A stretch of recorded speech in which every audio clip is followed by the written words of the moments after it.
Hi guys, welcome back to my YouTube channel. If you're new here, welcome. Please do subscribe. Today, 20th of November, makes it exactly a month that the Lekki toll gate killings happened. And to the heroes we lost, we promise your death will not be in vain. And that is exactly what is happening now. To start with, I feel so happy and kudos to CNN, DJ Switch, and everyone who has decided to speak out to justice prevail in Nigeria. This video compilation is dedicated to show how far the truth is gradually prevailing following the Lekki toll gate massacre, which continues to remain one of the darkest moments in the history of Nigeria. Please pay attention and watch to the end. Investigated the events at Lekki toll gate the night of October 20th in Lagos, Nigeria. After analysing hours of footage, we are going to tell a story that is radically different than the one the authorities are telling. Now peaceful protest, Abi? Okay, make everybody the same. Now, where's the flag? This is Godson. He was one of the demonstrators having fun live streaming the event. He, like many others, gathered in a peaceful demonstration of discontent after weeks of protest against what they called systemic police brutality and corruption. What Godson and the protesters did not know is that the army is already on its way. This is Bonny Camp, a military garrison on the south side of Lagos. We know through analysing footage they left at 6:29 p.m. heading towards Lekki toll gate. We can see here the Nigerian government forces approaching. The protesters are gathered on the other side of the gate. As Nigerian forces get closer, you can see shots. At 6:43 p.m, we start hearing gunfire. We know this from the timestamp and data on this video. Here's another angle. They are releasing fire. They are releasing fire. Nigerian authorities say they fired blanks into the air and not at protesters. But CNN obtained video that appears to show the army shooting toward the crowd. Here, and at the top of your screen, here. In the midst of the chaotic scenes is DJ Switch, a Nigerian celebrity and activist. She is broadcasting live on Instagram. I wanted people to see what was happening. I didn't want anybody to come and twist the story. Witnesses tell CNN ambulances were stopped from entering by Nigerian authorities. You can see here people at the scene trying to conduct CPR. Please explain to me how, in which part of the world do you go to a protest with live bullets? Everybody look at this. These are the bullets that were falling. They were falling by our side that were dodging bullets. CNN has verified that these bullet casings are from live ammunition. They are of mixed origin. Some are Serbian. This one from 2005. Nigerian military sources verified to us that these are munitions that are currently in use by Nigeria's army. And in collaboration with the Balkan Investigative Reporting Network, we were also able to procure Serbian export documents, proving that Nigeria purchased weaponry from Serbia for almost every year between 2005 and 2016. The shooting continued past midnight. Eyewitnesses tell us it wasn't just the army. At this point, they say police arrive and open fire. My hand is broken, my leg is broken, and police are still shooting at us. And if I don't make it through the night, let it be known that I died fighting for our freedom. So why were live rounds used at a peaceful protest? Many family members of those still missing are asking that question as they hunt for answers or the bodies of their loved ones. Elisha's brother Victor was at the protest that night. Someone picked my brother's phone and called me and said that my brother Victor Sunday is among of those people that was shot at Lekki toll gate. And I entered into the hospital and searched. I did not see him. And we are trying our best to just find him, but there's no way to find him. What we're about to show you is incredibly graphic, but it's also incredibly important. This is Elisha's brother Victor. The data in this footage shows it was filmed at 1:04 a.m. at Lekki Tollgate. Elisha says he received a call about his brother's death around this time. This places Victor exactly at the location of the protest on the night witnesses say they were shot at. This is important because Nigerian authorities deny anyone was killed at the scene.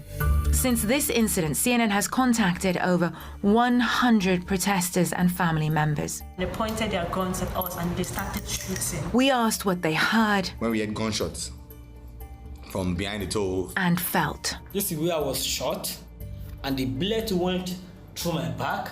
Many are in hiding. Some have fled the country. CNN tried to share these findings with the Nigerian army but received no response. Lagos state authorities would not comment on our reporting until they said a judicial panel of inquiry presents its findings. The wait for answers here continues.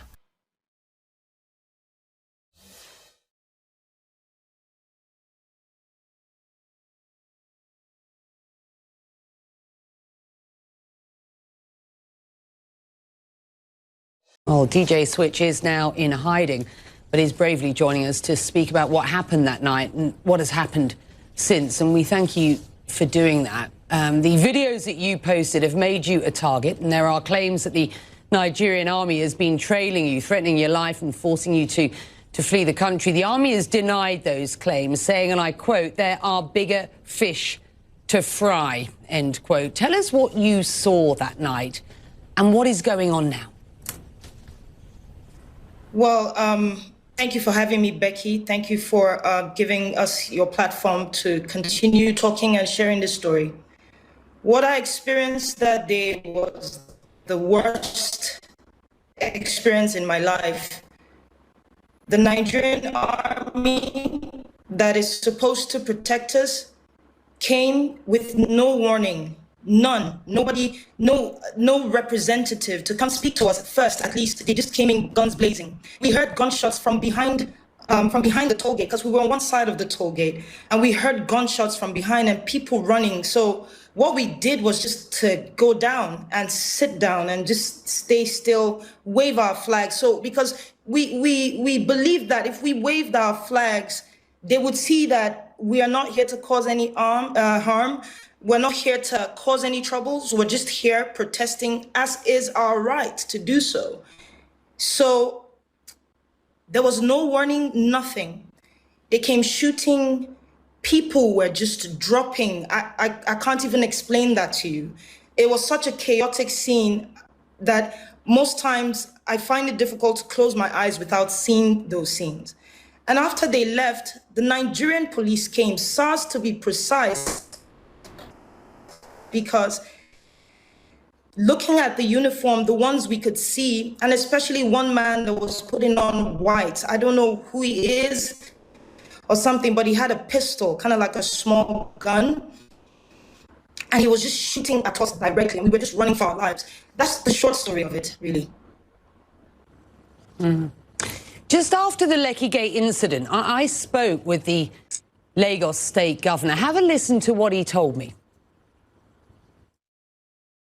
Becky, I genuinely believe there will be change for two reasons. One, what has happened, especially in Lagos, is extremely unimaginable. That's number one. Number two, it was a clarion call, for all of us in government, especially, understanding and realizing, what the youth, what they truly want us to be doing, So it hit all of us like a thunderbolt, and it was just, a wake-up call.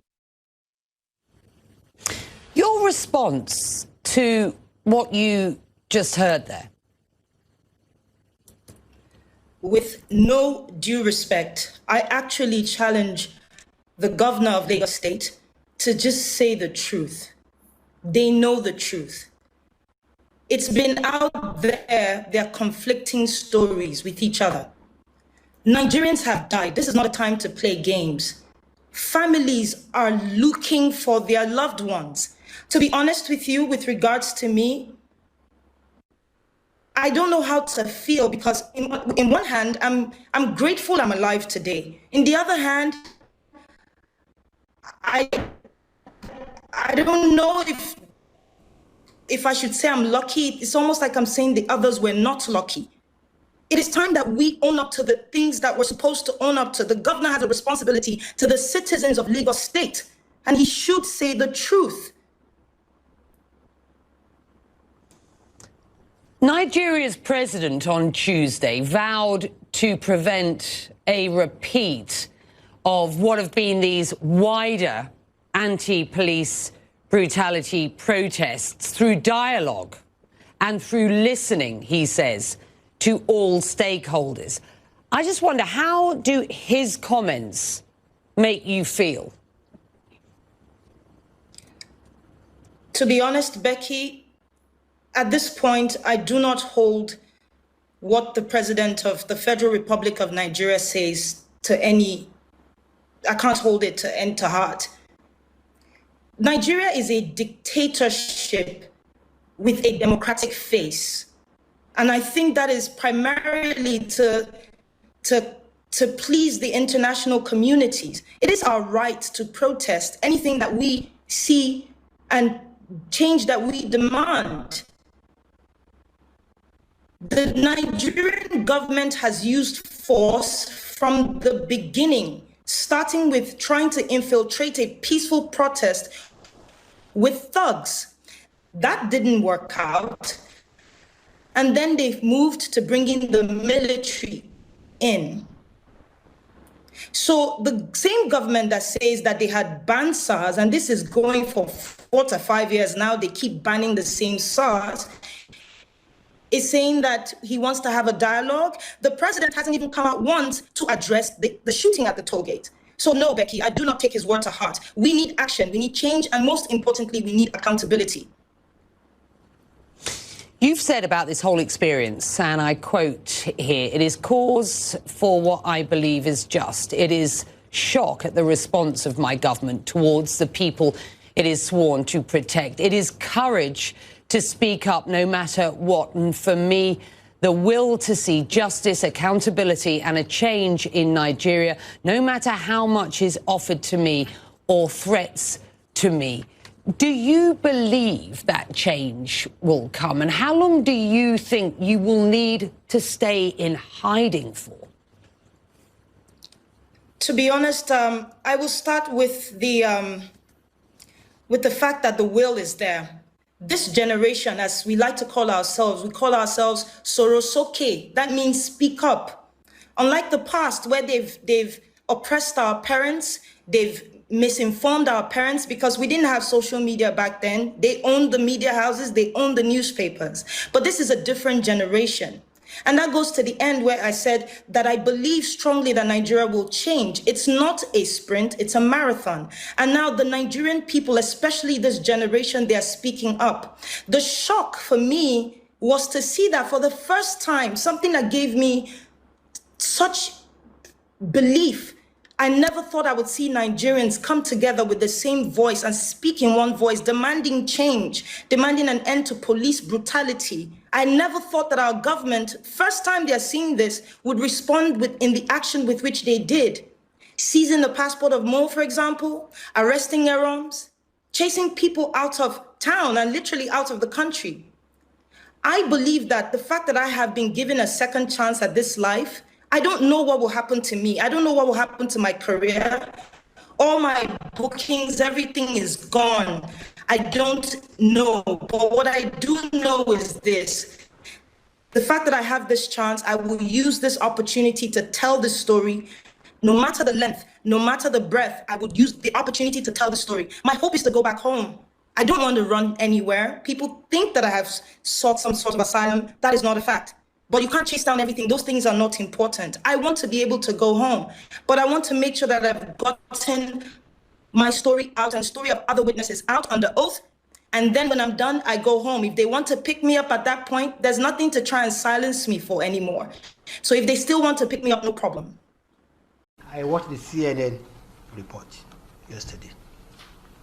I must tell you that it reinforces the disinformation that is going around and it is blatantly irresponsible and a poor piece of journalistic work by a reputable international news organization. CNN engaged in incredible sensationalism and did a great disservice to itself and to journalism. The first instance, CNN, which touted its report as an exclusive investigative report, sadly relied on the same videos that have been circulating on social media without verification. This is very serious, and CNN should be sanctioned for that.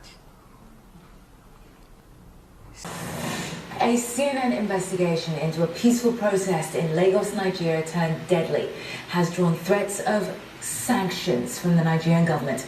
In the government's most significant response to the events which unfolded on October 20th at Lekki Tollgate in Lagos, Nigeria's Minister for Information and Culture, Lai Mohammed, dismissed the CNN investigation as, quote, fake news and, quote, misinformation, repeatedly denying the military used live rounds against protesters. Thanks for watching. Please remember to subscribe.